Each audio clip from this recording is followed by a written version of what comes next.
Shalom Bapak Ibu Saudara-saudari yang terkasih, hari ini kita merenungkan dari Ratapan pasal 3 ayat 37 dan 38. Siapa berfirman, maka semuanya jadi.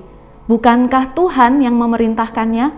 Bukankah dari mulut yang maha tinggi keluar apa yang buruk dan apa yang baik? Saudara, waktu masih kecil, ketika kita menerima es krim atau coklat, mata kita akan berbinar-binar, senyum kita merekah, bukan? Ketika kita menerima itu, kita akan langsung menikmatinya. Tetapi apa yang terjadi ketika sesuatu yang baik itu diambil dari kita?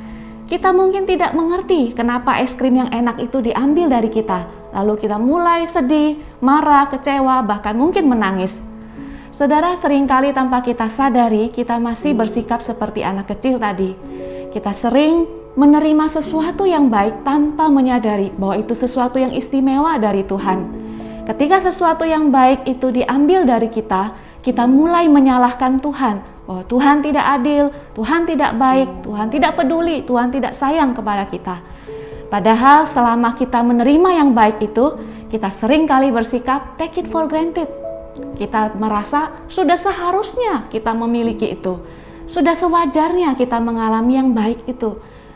Sering kali kita bersikap demikian, bukan saudara? Nah, ayat ini mengajarkan kita bahwa hal baik sekecil apapun itu berasal dari Tuhan. Dan Tuhan punya maksud lewat hal sekecil apapun itu. Sebaliknya, hal buruk sebesar apapun atau sekecil apapun itu terjadi dalam sepengetahuan Allah. Itu terjadi dalam kuasa kedaulatan Allah.